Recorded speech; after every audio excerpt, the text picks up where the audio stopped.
At the reading of my parents' will, they coldly handed my sister $10 million and looked me dead in the eyes as they told me to go earn my own. But just as I was about to walk away humiliated, my late grandfather's lawyer stood up and revealed a confidential letter he had been instructed to read only to me. What followed made my mom scream like her entire world was crumbling. It was a warm September afternoon in Austin when I arrived at the old ranch house. The wind chimes on the porch made a faint sound, once a melody of safety and laughter-filled summer afternoons. Now, it felt unfamiliar, almost empty. I hadn't been here in over a year, not by choice, but because I was told there was no one left to visit. When the front door creaked open, I was met not with an embrace, but with a voice as chilling as the rusted screen door. "So you finally decided to show up?" Grandma said, her eyes sharp, her arms crossed. I froze. Her words stung more than I expected. "Grandma, what's happening?" I asked, stepping closer. "They told me you were in a nursing home, that you and Grandpa don't." She cut me off, raising a trembling hand. That single gesture felt like a slap. "Your grandfather called you, Elena, over and over. On his deathbed, he kept asking for you, his little scientist, but you never answered. You never visited." My breath hitched. "That's not true," I said, my voice shaking. "Please, let me see the number he was calling." She hesitated for a moment, then disappeared into the house. When she returned, she held a small notepad, its corners worn, pages slightly curled. She handed it to me. I recognized Grandpa's handwriting instantly, but the number on the page wasn't mine, not even close. "This isn't my number," I whispered. "I've had the same one since high school." Her brows furrowed. "They told us you changed it when you went off to college," she said, her voice quieter now. "Said you didn't want to be bothered, that you wanted space, that you were ashamed of us." "No," I said, stepping back, my legs suddenly weak. I gripped the porch railing for support. "Grandma, I came home last spring break. I came here. Vanessa was here. She said no one was home." Grandma's face turned pale. "We were here. We've always been here, Elena. What are you saying?" "They lied to me," I said, anger rising in my chest like a wave. "They told me you and Grandpa had been moved to a care facility out in Cedar Ridge. They said visitors weren't allowed because of quarantine, that it was best I stayed away and focused on school." Her lips parted, but no sound came. She looked as if the wind had been knocked out of her. "They said you didn't want to see us," she finally whispered. "That you said you had a new life now, that we didn't belong in it." A bitter laugh escaped me, sharp and shaky. "I never said any of that. They cut me off from you on purpose. They didn't even tell me Grandpa was sick until it was too late. They told me the funeral was at 1 p.m. today. I got to the church, and it was empty." She blinked slowly and sat down on the porch swing, as if her knees could no longer support her. "The funeral was at 9 a.m., she murmured, realization dawning across her face like a shadow. They told everyone you didn't show, that you didn't care."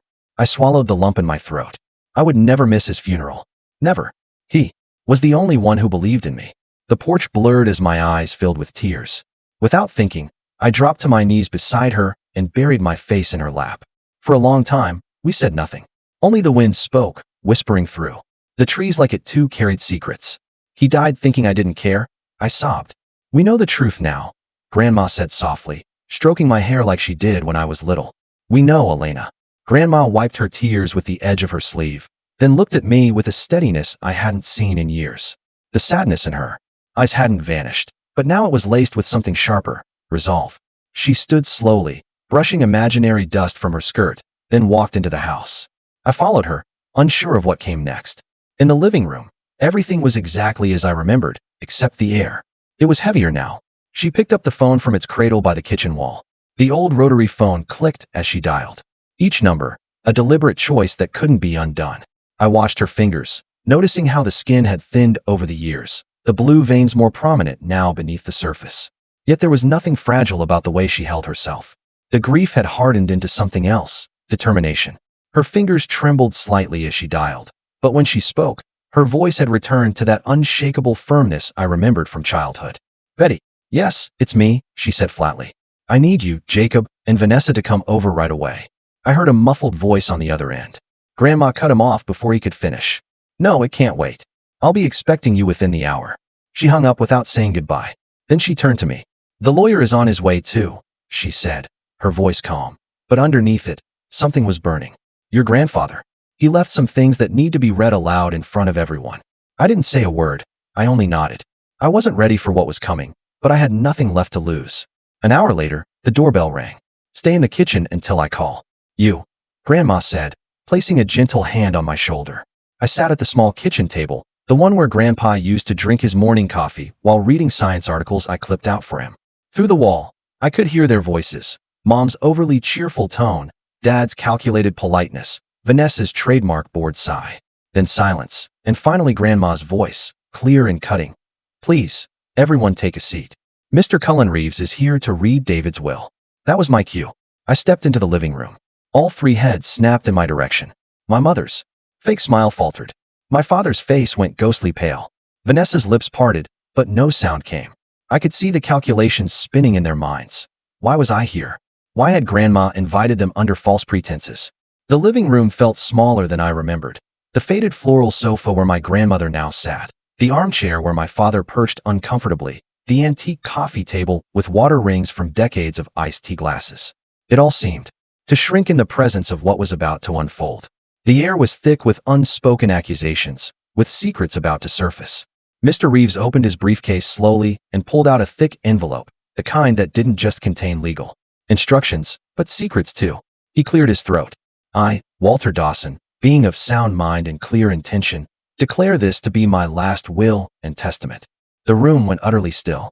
Mr. Reeves continued reading. "To my beloved wife, Helen Dawson, I leave our family home and a lifelong financial provision for her care and comfort." Grandma's expression didn't change. She already knew.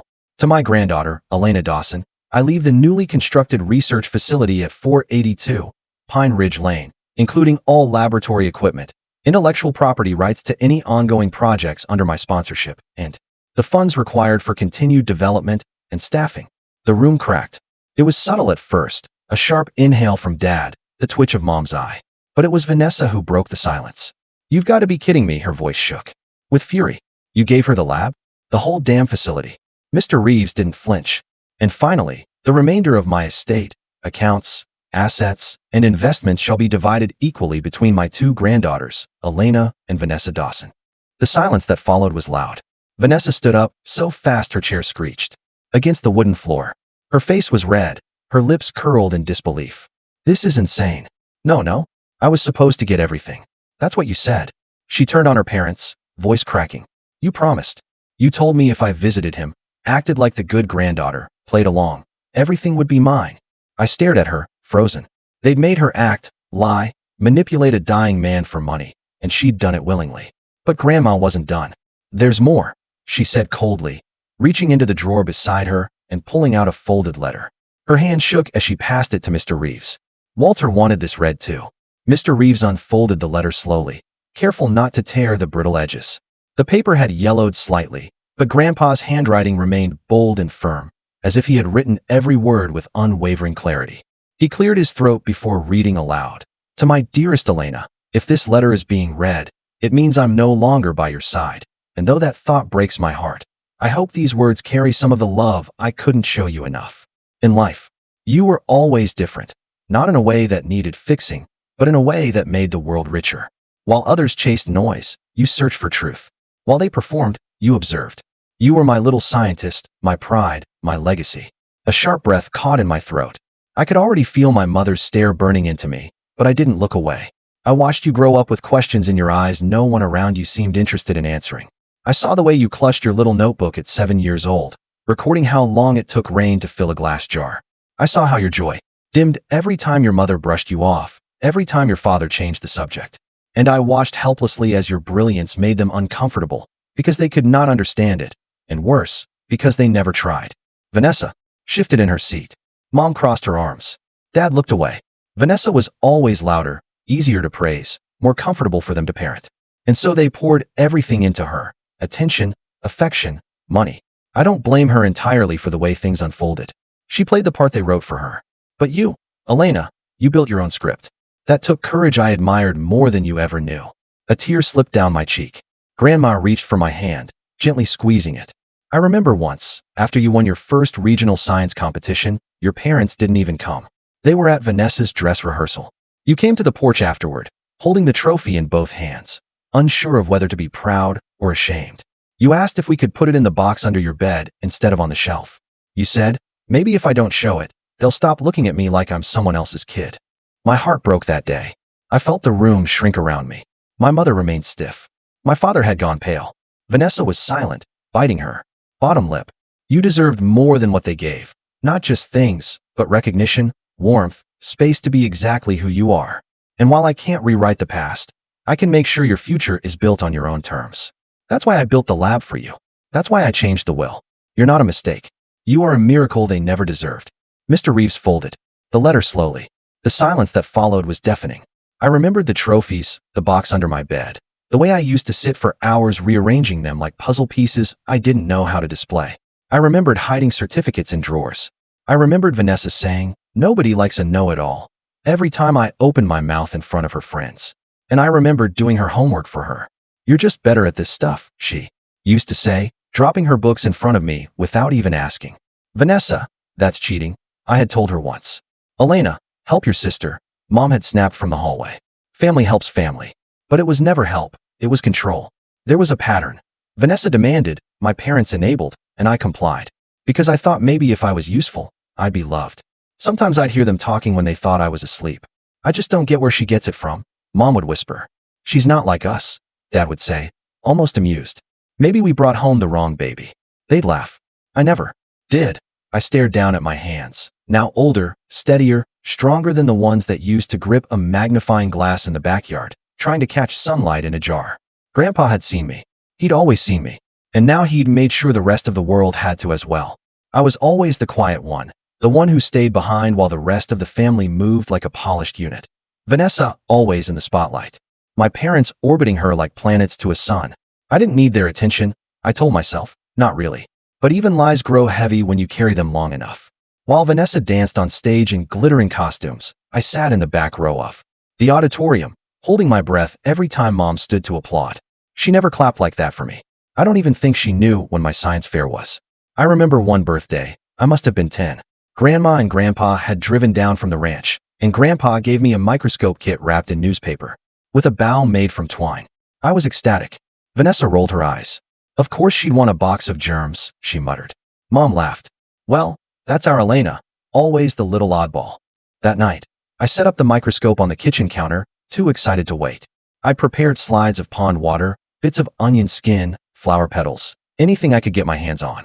But just as I leaned in to focus the lens, Mom's voice cut through the hallway like a blade. "Elena, clean that up. Vanessa's friends are coming over. I don't want your science mess out." She didn't even look at me when she said it. That was the pattern. Vanessa had people. She had parties, celebrations, the kind of family photos where everyone was smiling. I had books, quiet, a world I built out of pages and formulas because the real one had no room for me. Even when I achieved things, scholarships, awards, invitations to summer research camps, my parents treated them like chores. "I have to fill out more paperwork. Can't you skip this one? We already did the last camp." "What about Vanessa's trip to Miami? We can't be everywhere." They didn't realize those were the only things keeping me afloat. Recognition from strangers meant more than silence from my own blood. And it wasn't just neglect. Sometimes it felt like resentment, like my very existence complicated the story they wanted to tell about our family. At school, I overheard my mom talking to another parent once. "Elena? Oh, she's our little genius," she said with a smile that didn't reach her eyes. A bit intense sometimes, but we're trying to help her be more normal. I remember retreating to the bathroom and locking the stall, gripping the edge of the toilet tank to keep from shaking. Even in moments when I tried to reach them, when I got into the gifted program, when I was accepted early to university, they responded with fear, not pride. "Are you sure you're ready for that? You'll be so far away. Don't rush through life, Elena. It's okay to be ordinary." But I wasn't ordinary. I never had been. And Grandpa knew. He was the only one who didn't try to make me smaller. He once found me crying behind the barn after Vanessa had told me I'd never be pretty enough to matter. I must have been 12. He didn't ask what happened. He just handed me a pocket-sized notebook and said, "Write the things they don't understand. One day the world will." That notebook stayed with me through high school, through every failed experiment, every lonely lunch, every invisible birthday. It was my anchor, my armor. Now, sitting in this living room with that same family across from me, pretending I didn't deserve any of this, pretending I was the selfish one, I felt the full weight of those years settle around me like armor. Reforged. They had spent a lifetime trying to dim my light, but Grandpa built me a space where I could shine without apology. And now they had no choice but to watch. The silence after the letter was read didn't last long. Vanessa shot up from her chair, her face a flush of rage and disbelief. Her voice cracked as she spat the words. This is ridiculous. Why should she get anything? She wasn't even there. She disappeared for years, and suddenly she walks in and takes half of everything. The lab, the money. Her eyes darted to Mom and Dad. You said it was mine. You promised. My mother's face was blank, unreadable, but her fingers twisted in her lap, like she was trying to wring water from air. We had an understanding. Vanessa continued, her voice rising with every word. I did what you asked. I played the role. I visited him when you told me to. I said all the right things. I was the perfect granddaughter. Her voice cracked. You made me beg a dying man for his favor. That sentence hung in the air like smoke after a gunshot. Even Grandma blinked. And now I'm supposed to just share with her? Vanessa let out a dry, bitter laugh. I looked up slowly, meeting her eyes for the first time since I entered the room. I had no anger left, no fear, just clarity. You didn't visit him because you cared, I said quietly. You visited because you were told there'd be a reward. Vanessa froze. You never spent hours with him talking about books or experiments. Or his garden. I continued, my voice calm. You never sat by his hospital bed unless someone told you to. I may have been locked out by lies, but at least I was honest about how I loved him. Enough. Mom snapped, standing abruptly. This is not the time to lecture your sister, Elena. You don't understand the pressure we've all been under. Pressure? I repeated, nearly laughing. You mean the pressure of hiding the truth? Of isolating me from the only people who supported me? Dad stood, straightening his shirt collar like he was preparing for a boardroom meeting. Elena, let's be reasonable, he said smoothly. Think about what you're doing. You've already had your education fully paid for, all those science camps, the competitions, the international travel. Do you know how much that cost us? The room tilted. My breath caught, then steadied. You didn't pay for any of that, I said, voice low but sharp. Grandma and Grandpa did. Every application fee, every plane ticket, every piece of lab equipment. It was all them, not you. Dad opened his mouth, but I cut him off. You made it clear from the start I wasn't your priority. You made that very clear. That's not the point. Mom snapped. Family means sacrifice. Vanessa needs this more than you. If you want to honor your grandfather's memory, you'll sign over your share. Grandma stood now, slowly. Her hands trembled, but her voice did not. How dare you, she said, her voice so sharp the air seemed to thin. How dare you stand here in the house my husband built and speak of sacrifice? Helen, no, Mom blinked. Grandma snapped. You deceived him, manipulated him. You lied to his face while he was dying. And now you have the nerve to speak of family. She turned to Vanessa. You may have played your role, girl, but it was never love. It was a transaction. And I'm ashamed to say I didn't see it sooner. Vanessa's face twisted, but she said nothing. Grandma took a breath, her hand gripping the armrest of her chair with quiet fury. I only regret that David left you anything at all. Then she turned toward the door. Leave, she said, her voice steady. All of you. You're not welcome here. No one moved. So she raised her voice, not in volume, but in conviction. Now, Mom tried to reason. Helen, we're family. Not anymore, she said. Vanessa stormed out first, heels clacking like gunshots on the wooden floor. My parents followed, muttering something about legal challenges and reconsideration, but they left. And for the first time in my life, they couldn't take anything with them. The house fell into silence again, a quieter silence, not sharp, just free. As the door closed behind them, I felt something shift inside me, not just relief, but a strange new emptiness that wasn't entirely unpleasant. It was the absence of something I'd carried for too long, the desperate need for their approval, the weight of their expectations, the constant disappointment. Without it, I felt lighter. Grandma and I stood in the hallway, listening to the car doors slam, the engine start, the tires crunch on gravel as they drove away. What now? I asked, my voice sounding unfamiliar in the quiet house. Grandma looked at me, really looked at me, perhaps for the first time since I'd arrived.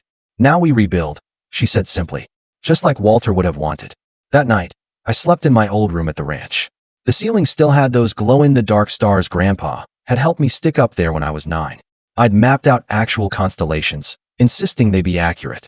I remembered him standing on a chair, patiently following my instructions. While I consulted my astronomy book, move Orion's belt 2 inches to the left, Grandpa. I called out, so serious about it all. In the darkness, those plastic stars still glowed, faint but persistent, like memories that refuse to fade even when everything else changes. 6 years later, building a legacy, it's been 6 years since that day. 6 years since the front door slammed behind my parents and sister, their angry footsteps echoing off the porch like the last remnants of a storm finally blowing out to sea. I haven't spoken to them since. Sometimes their names pop up on my phone. Unknown numbers, recycled. Emails, friend requests through fake accounts. But I delete them all without opening. I don't need to hear their apologies. Not when they're only born of absence. They made their choice, and so did I. The lab grandpa left me, my lab, grew from a private research space into something real, something that mattered. We named it the Walter Dawson Innovation Center, and we didn't just keep his name alive, we honored his faith. We specialize in sustainable agricultural technologies, micro-irrigation systems, adaptive crop genetics, eco-friendly pest management.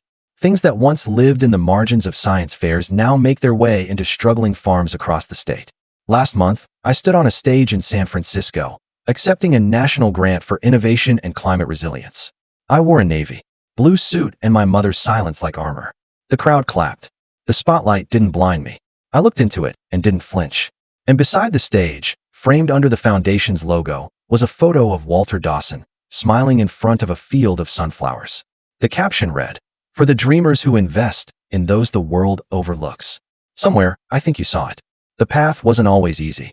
There were nights I doubted everything, myself, my abilities, whether I could really build something from scratch without falling apart. There were failed experiments, grant applications rejected, moments when the weight of Grandpa's expectations felt too heavy to carry. But each time I faltered, I remembered his words, write the things they don't understand. One day the world will. And slowly, the center grew. First, it was just me and 2 graduate students working out of what was essentially a converted barn, with state-of-the-art equipment that seemed almost comically out of place among the wooden beams. Now, we have a staff of 27 researchers, for departments, partnerships with 3 universities, and field sites in 12 counties across Texas. Tara and Micah, my closest friends since university, now lead departments within the center. We laugh. A lot. We still mess up experiments, still burn popcorn in the break room microwave, but we also change lives, not because we're smarter, but because someone believed we could. Last spring, we hosted our first youth science camp. 15 kids from rural communities, each with that same look I once had, hungry for knowledge, desperate to be seen. One girl, barely 13, with thick glasses and a quiet voice, showed me her notebook, filled with observations about native bee populations in her hometown. Her calculations were rough but intuitive, her questions brilliant in their simplicity. When I told her this, she looked at me with such surprise that I had to turn away to hide my tears. "You actually read it," she said, as if that was the most extraordinary thing I could have done. I knew then that Grandpa's legacy wasn't just about the research or the facility. It was about breaking cycles, about seeing potential where others saw inconvenience. We've expanded the youth program to reach over 150 students annually now. We call it the Little Scientist Initiative, a name that never fails to make me smile. Each participant receives a leather-bound notebook similar to the one Grandpa gave me behind that barn so many years ago. On the first page, we've printed his words, write the things they don't understand. One day the world will. Some of our first participants are now entering college with full scholarships to study environmental science and sustainable agriculture. The center itself has grown beyond anything I could have imagined.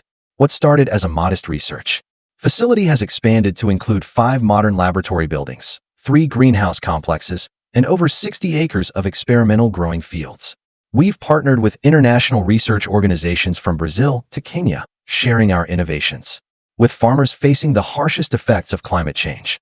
Last year, our drought-resistant corn variant helped feed an estimated 40,000 people in regions where traditional crops had failed for 3 consecutive seasons.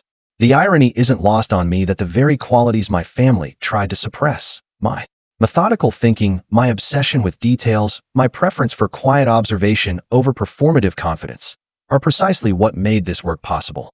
There's a certain poetic justice in that, I suppose. 3 years after the will reading, I received a letter from a lawyer representing Vanessa. She was requesting permission to visit the center. At first, I thought it was another attempt to challenge the will, but when she arrived, I barely recognized her. Gone was the polished appearance, the practiced smile, the rehearsed charm. She seemed smaller somehow, more authentic in her uncertainty. "I don't expect forgiveness," she said, standing awkwardly in the main lobby, staring at Grandpa's portrait above the reception desk. "I just wanted to see what he built for you, what you've built with it." I gave her the tour, showed her the labs, the greenhouses, the fields where we were testing new irrigation systems. She asked intelligent questions, took genuine interest. When we reached the community garden, where local families grow their own food using our methods, she paused. He always knew who you were, she said quietly. Even when I didn't. Even when I pretended not to. We don't speak often, Vanessa and I. The damage runs too deep for casual reconciliation. But twice a year, she volunteers at our youth science camp. She teaches the kids about presentation skills, how to communicate complex ideas to non-scientific audiences. It's a small bridge, but it's something neither of us thought possible.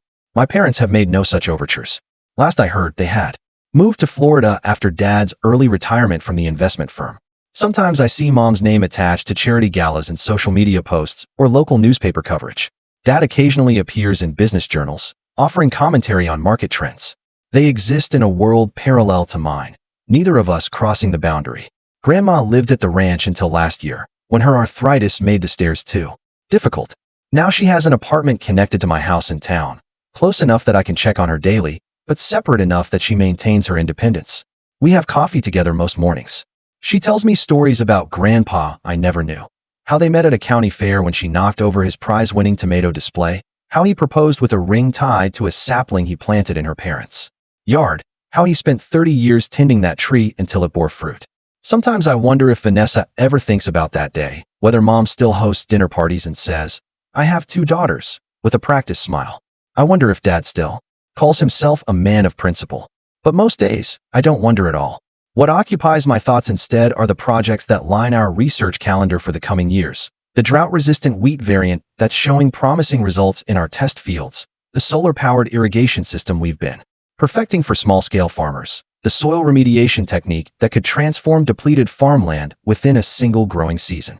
We've just secured a $25 million grant from the National Science Foundation to expand our research into climate-adaptive agriculture. It's the largest grant in our center's history, and I found myself wishing I could call Grandpa, hear his voice crack with pride when I told him. Instead, I walked the path behind the old ranch house, sat on the wooden bench he built decades ago, and watched the sunset paint the sky in shades of amber and gold. Sometimes I still talk to him there, update him on our progress, share the small victories and frustrating setbacks. Last night, Grandma joined me on that bench. At 87, she moves more slowly now, but her mind remained sharp as ever. We sat in comfortable silence for a while. Then she reached into her cardigan pocket and handed me a small velvet pouch. "I should have given this to you years ago," she said, "but somehow it never felt like the right time." Inside was Grandpa's pocket watch, the one he carried every day of his adult life. The silver case was worn smooth from decades of handling. The initials WD, engraved on the back, nearly faded away. When I opened it, I found something unexpected, a tiny photograph carefully cut to fit inside the lid. It was a picture of me, at my first science fair, beaming next to my display on honeybee communication. "He carried you with him," Grandma said simply. "Every day. I've placed the watch on my desk at the center, where the morning sun catches it just right, sending little circles of light dancing across my research notes. It reminds me that legacy isn't measured in dollars or accolades, but in the quiet certainty that someone believed in you enough to invest in your potential." Our latest research project focuses on something Grandpa always talked about: finding ways to help small family farms survive in an increasingly corporatized agricultural landscape. We've developed a cooperative model that allows independent farmers to share resources, knowledge, and market access without sacrificing their autonomy. The pilot program launched in 3 counties last year, and already we're seeing families who are on the verge of selling their land finding new paths to sustainability. When I walk through those farms now, watching children help their parents implement our irrigation systems or test soil samples using our simplified field kits, I see the future unfolding in real time. I see families staying together, communities remaining intact, knowledge passing from one generation to the next, not despite change, but because of it. Yesterday, I was rearranging one of the old bookcases in the lab's library, something I hadn't touched in years.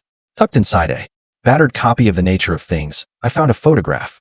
I knew the moment I saw the faded edges. It was me, maybe 8 years old, crouched in the grass behind the barn, holding a magnifying glass up to a beetle on a leaf. Grandpa stood beside me, pointing to something in the distance. We were both smiling. On the back of the photo, in his careful, deliberate handwriting, he had written, "My little scientist will change the world someday." I sat there for a long time, holding it like something sacred, because now I know he was right.